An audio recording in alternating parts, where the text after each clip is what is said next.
What's up guys, in this video I'm going to be showing you how to build two very simple systems in n8n that will allow you to drastically increase the conversion rates on your sales calls. Just quickly, if you don't know who I am, my name is Rory Ridges and I run an AI agency where we find and eliminate operational bottlenecks in 14 days to keep business owners working on the business rather than in it. So if that sounds like something you might be interested in, then I'll leave a link to my website in the description and you can go ahead and book up a free discovery call. But anyway, let's get straight into the video. By the way, free templates are available. It'll be linked in the description, so if you want to go ahead, grab the free template and get started with this straight away, just head over to the description and you can grab it for free. Okay, so we've got two systems to go over here. This is the first one. I'll show you the other one afterwards, but this is the first one, and as you can see, it's pretty simple. I'm going to give you a quick breakdown of what's happening and then we'll run it through and then we'll have a look what actually happened inside. So the first step is just going to be a cal.com trigger, and you can switch this out for whichever kind of booking tool you use. For me it's cal.com, but it could be Calendly, it could be HubSpot Forms, it could be anything.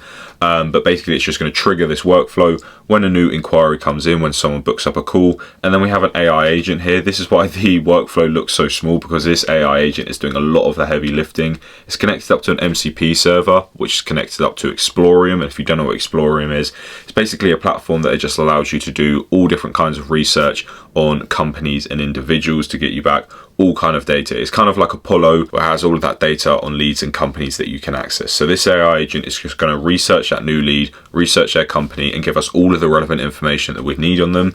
And then we have an LLM step here that has context on our business and the kind of things that we sell and how we usually run through meetings. And what it's going to do, it's going to take all of the information that this AI agent here has gathered, and it's going to craft an email body that's going to go to the sales rep.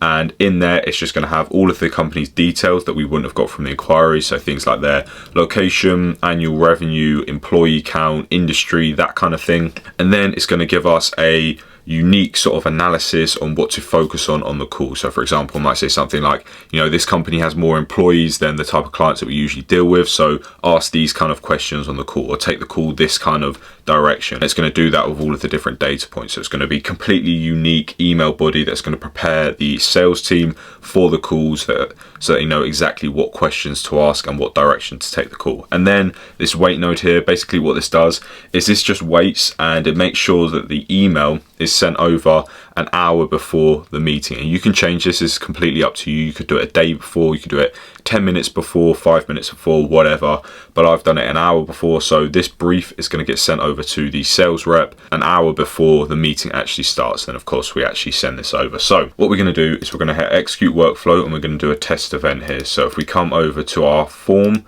let's just book a random time. Let's put in my details. And the website for this, we're going to do Gymshark, just because it's a pretty big company and I do it in all of my videos. And the demo sort of company that we're portraying as is a marketing agency. So we're just going to say something like, I want help getting more sales through Google Ads. Let's say I want more help getting sales through Google Ads. Let's hit confirm. And then once this schedules, let's give it a second. Yeah, okay, cool. And you can see this is now triggered inside of n8n and it's running through. This agent is gathering all of the information on Gymshark. And then now we're crafting the email body. And then what I'm actually going to do is I'm going to get rid of this node here and I'm going to connect this straight up. Because as you can see, this is now going to sit and wait until it's an hour before that meeting that I just scheduled, which is tomorrow. And obviously I'm not going to sit here and record until tomorrow. So we're just going to remove that. And then we're going to just manually run this step so we actually get the email. So of course, like I said, this would actually be running when you're using this system. But just for this demo, I'm going to get rid of it because I'm not going to be sitting here recording for a full 24 hours and waiting for that email to come through. Cool. And then this is the email that we received. So if we was the sales guy doing this call, we would receive this an hour before the call. So it says, hey Rory, just a quick reminder about your meeting with Gymshark in an hour. So the company's Gymshark, this is their industry, these are their employees, annual revenue, and then their location. Key observations: Gymshark is a mature, high-growth e-commerce brand in the competitive athletic apparel market, operating at scale with thousands of employees and hundreds of millions in revenue. Cool, it's given us some more data here. Focus area: advanced data-driven marketing strategy, integrating paid media across Meta, Google, and potentially LinkedIn for B2B partnerships or athlete endorsements. Cool, and it's given us a few other focus areas here. Then questions for the call: what digital marketing channels currently drive your highest ROI and where do you see opportunity gaps? And then I'm not going to read all of these out, but you can see it's given us all of these different questions to ask on the call based on this company. And then suggested offering positioning, and then you can see here it's given us a suggested offering offering, positioning, and then red flags / conversation strategy. Assume existing marketing teams and campaigns are in place because obviously it's a bigger company. Be sensitive to Gymshark's likely prior agency relationships because again, big company. GDPR and multi-market compliance are important for a third time because they're a big company, right? But you can see it's tailoring this because Gymshark is obviously a massive, multi-billion pound company. So it's tailoring these different things and making sure that we're compliant and we're wary that they've worked with other agencies and they already have a marketing team in place. That's really cool. You can see this hyper-personalized to Gymshark, and this is going to give your sales rep all of the information they need going into the call on exactly sort of how to position their offer, where to take the call, what kind of questions to ask. So if we have a look in here, what's actually going on. So our cal.com trigger, this is just really simple. It's cal.com, the events is going to be booking created. Then every time a booking is created, it's going to trigger. And this is the kind of information that we get through. So it's like the attendees information, Rory, my phone number, my email address, how can we help you? I want to get more sales through Google Ads. Cool. So basically just everything we put in there, as well as the time that we booked up the meeting. And then we have our AI agent here, and it's actually not showing up what it put in the MCP. So if we go to executions, it'll be a better way to look at this. Okay, cool. Yeah. So I just got the information from the executions. Now we can actually see what happened here. So basically in here, we just give it the URL because that's all it really has to go off to research this company. So we give it the URL that we would have put into the form when we booked up the call. And we just said you'll be provided with the company information, including domain. Your task is to research and extract the following key business metrics for this company. So then we've laid out exactly the different metrics that we want. So name, website, annual revenue, number of employees, location, industry. I think these are pretty relevant, but of course when you're using this you can do whatever you like. You can just add down here, make a list of the other data points that you want to get for this company. So then I've given up some information on how to use the Explorium tools, and the way it does it is first use match business to find the business ID, then use enrich businesses firmographics to get the company details, and then return the data exactly in this format. And then what I want to show you quickly is actually Explorium, which we're using here. Okay, so this is Explorium, and like I said, this is basically just a platform where you can enrich businesses and individuals. And the way it works, this is the API docs here. I'm not going to run through the entire API docs, so you don't really have to worry about it because we're using the MCP server rather than just HTTP requests. But I just wanted to give you sort of an overview on how it works. Basically how it works is Explorium just has like a massive database of different companies, and what you do is you first send off a company. So you do businesses / match, you send off a company via their domain, and then you get back an ID if it's in this database, which it probably will be because the database is huge. So you get back an ID, and once you have your business ID, so Gymshark would have a unique business ID with Explorium, then we can use that business ID to do things like, if we go to business enrichments, we can enrich their firmographics, technographics, social media presence, ratings by employees, and we do all of this once we have their ID. So it's just really simple two-step process. You send it off, get the ID back, and then you use that ID to do any of these kind of things that you can see here. But what we've done is we've hooked it up to an MCP server, which is really cool. If we come in here, all we have to do is, I've already set up my Explorium auth credentials, which is literally just an API key. So like you'd set up any other credentials, you can just go to credentials in n8n, type up Explorium, and then you can just put in your API key from Explorium. And then the SSE endpoint is just going to be this here. So you just put this in,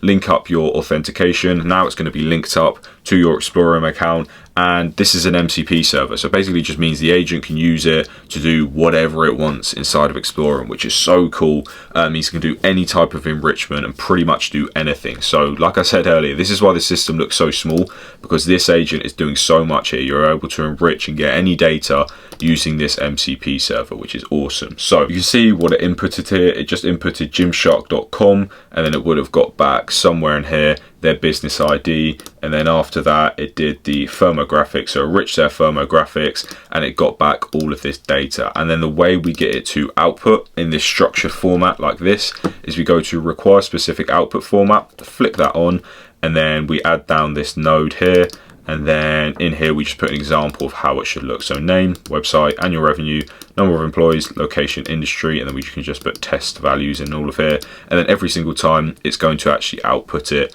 like this. And to be fair, we don't actually need it to output it like this, but it's just nice having it as separate variables. So you can see here these variables are now separate, that we can do whatever we want with individually. So that's that first step. And then crafting an email body, essentially all this is just we've given it the data from the step before, then we've given it a big prompt.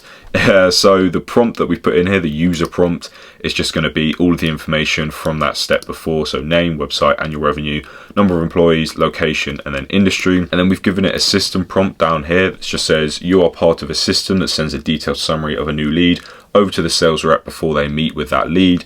And then we've just given it kind of context. So Pulsewave Marketing is going to be like the fake marketing agency that it's working for. And we kind of said what Pulsewave Marketing does. It specializes in B2B and tech companies. Sort of an overview of what we do. The goal of the AI assistant is to analyze incoming lead data, understand the company stage, industry, potential challenges, and then produce a sales briefing for the rep taking the discovery call. And then each briefing should contain all of these different things. And then what we've done is we've given it some kind of logic. So we've said, first look at that company size that came in. If it's less than 50, then it's probably founders wearing multiple hats, limited market capacity, emphasize automation, outsourcing, and done for you growth systems. And if it's sort of 50 to 250, internal marketers lack strategy, depth, focus on funnel optimization, 250 to 1000. And then you can see here it just goes down, and based on the number of employees, all of the different angles and the different things to go in with. And then the second one, revenue tier, we've done the exact same thing. If it's around 5 million, bootstrap growth, ROI clarity, cost control, automation to reduce manual work. Then 5 to 50, 50 to 500. And then we've given these sort of like exact things, these different marketing angles and opportunities based on these different firmographics that we've got here. And then same thing with industry, and then same thing with location as well. And then we've given it an example output with the key observations, focus area, questions for the call, and suggested offer positioning. Then I just said try to keep it within 300 words. So then it just takes all of that and it gives us an output that looks something like this. And obviously you saw it in that email. It's a little bit harder to read here, but you saw it in that email. That is what it gives us. And then we would usually have this wait node here. And this is really, really simple with the wait node. A lot of the time the wait node is kind of just used for waiting, say like 5 seconds or 10 seconds or whatever. But if you come up here, usually it's on after time interval and does what I just said, but you can do it at a specified time. And this just means it's going to do exactly what it says. It runs at a specified time, which is something that's kind of underutilized, but it's actually a really cool thing you can do. And what we have in here, you can see this big long variable, and all this is if we come to the cal.com trigger, we have the start time of the meeting. So this is the start time here, as you can see, which is 24th of October at 5:15. Cool. And then what we have here instead is basically we've taken that expression and then we've added a little bit on the end. You can see this bit is the part on the end. All this does is take 60 minutes off of that time, because this is a time variable. You can see it's laid out like this, which is a time. It means you can sort of adjust it and do things to it. So you can add time, take away time. All we do is we take away 60 minutes, as you can see, and then it gives us the time 60 minutes before the start time, which is how we're going to get it to send 1 hour before. So you can adjust this to whatever you like. All you have to do is change these numbers here. But right now, as you can see, it's on 60 minutes. And then, of course, we run that through, and then it comes to the sender message. So Gmail. So we've got the Gmail node set up, and then it's just going to me. So I've just put in my email. The subject, I've just done the name of that lead, and then meeting prep. So Gymshark, meeting prep. And then what I've said is, hey Rory, just a quick reminder about your meeting with, and then the name again, which is Gymshark, in 1 hour. And then I've literally just given it the entire output from craft email body. So json.message.content. I've just given it this entire body here, and this is what it looked like. And then, like I said, this email is what we receive in the end. So this pretty simple system, but if you're someone who does sales, which I assume you are, if you're watching this video, or you have some kind of sales team, you'll know how important this is, because all sales reps are going to be researching companies before they get on calls with them, especially when it's B2B kind of stuff. You're going to be researching these companies, you're going to be looking them up, and you're going to be sort of changing your strategy and your offer and your positioning a little bit ahead of the call based on the size of these companies or their location or their revenue, anything like that. You're going to be kind of changing your approach a little bit, but this part does it all automatically before you, which means you're aligned. This is the biggest thing. You're aligned on the call. You know exactly the kind of company that you're dealing with, and you know exactly what you should be offering them. Because I'm sure if you know, if you're in sales,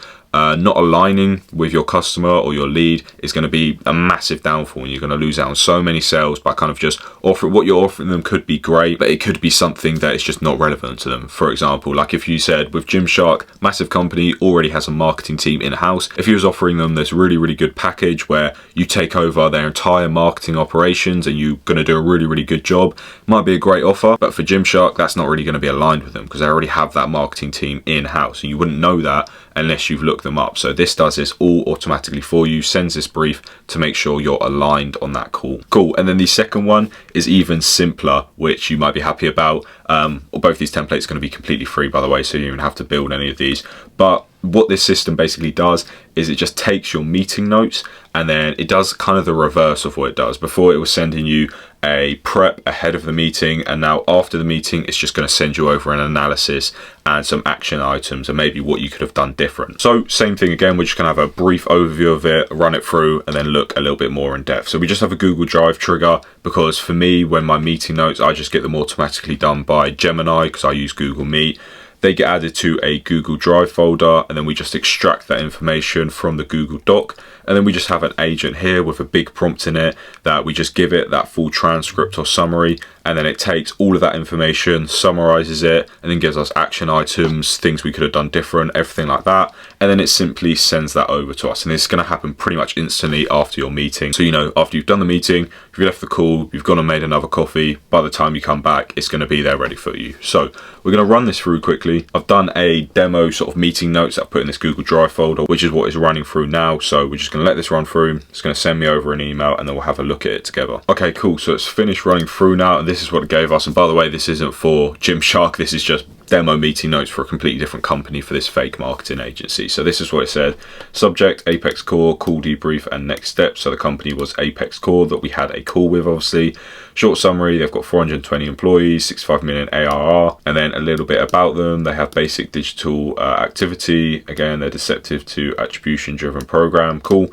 Company overview, current marketing situation, so their channels, their systems, their sales processes, their goals and priorities, increase qualified inbound leads, implementation, attribution analytics, align sales marketing workflows, key insights and opportunities, and then our action items, so send short proposal, requests before next call, and then budget range as well, and then recommended for us, marketing performance audit and attribution setup, HubSpot automation, AI lead scoring, plus lead routing, and then 3 months LinkedIn, Google Ads pilot with CRO on landing page, reporting dashboard, tying campaigns, opportunities, revenue. Cool. So it's basically given us all of these different things, a massive overview of their company, their current situation, their goals and priorities, their key insights and opportunities, the action items for us, and then the recommended next steps for what we should offer them. Awesome. So all of this stuff your sales rep would have to be doing anyway, but now this is all completely automated and it takes off maybe 10 seconds. So let's have a look inside of here and saw what actually happened. So first of all, we have a Google Drive trigger, and for me this is just linked up to the meetings recording folder, which looks like this with all of my meeting recordings. These are my actual real meeting recordings, by the way, with leads and clients, so all of them in there. I'll put a demo one in there for this though. So it's set up to that. Every time a new document is added to there, it's going to trigger this workflow, and then all we do is, because every single time, as you can see, they're Google Docs, they're not PDFs or spreadsheets or anything like that, we just do a get document Google Docs node, and over here we will get a JSON ID. So you can see, yeah, ID, we can just drag that in. Awesome. And then yeah, we extract the information from that document. You can see this is the information. I'll show you the document. Actually, this is what it looks like. As you can see, just sort of a summary of that meeting that Gemini automatically does. And then we get all of that information back, and then we send it to our note taker agent. So just content, json.content, this is just the full Google Doc. And then we've given it, again, quite a big long prompt. You are an AI sales insights assistant for Pulsewave Marketing, a data-driven growth agency that helps B2B and tech companies scale through paid ads, automation, and funnel optimization. And then we've given it a bit more context. Your objective from the meeting notes provided: identify, summarize the company overview. What do they do? Who are their customers? What stage of growth they're in? Current marketing situation? What channels are they currently using, if any? Pain points, challenges, or inefficiencies? Any signs of digital maturity? Goals and priorities? Key insights? And then recommended next steps, action items. what follow-ups are needed, and then guidance for contextual understanding. And then we've just given some guidance similar to before on like the company size, the revenue, the industry, the location, what sort of like next steps should we have, and what sort of things should we be offering based on everything. And then the summary, this is how it should actually output. It should do it like this. So key insights, goals mentioned, challenges and pain points, action items, next steps, recommended, pulse wave, focus areas, and then we've just given it some information on the tone and style. And then it's going to output something that looks like this. And then we simply just email that over to myself. So to myself, subject, post-meeting analysis, and then hey Rory, and then I've just given it the entire output. And like you've seen, it looks like this. So as you can see, these are both pretty simple automations. I mean, they're only a few nodes, both of them, but I hope this kind of highlights for you that you don't need these crazy, complex, mega automations that do like everything in order for them to provide value. The way you're actually going to be able to solve real problems and provide real value isn't by just creating crazy, complex systems. It is literally just going to be finding real problems and real pain points that real businesses are actually going through, and then creating a system to solve that. It doesn't matter how complex the system is. It could be 4 nodes, it could be 400 nodes. It doesn't matter. People only care about those problems actually being solved. So yeah, I hope this kind of opens your eyes and sees that you don't need to build crazy complex systems. As long as the system solves the problem, which it does in this case, it solves both of these problems of not being prepared for the meeting and also not doing your analysis after the meeting and not knowing what to do after a meeting in terms of next steps and action items. So it solves both of these problems and it does it in a simple way, so everyone wins.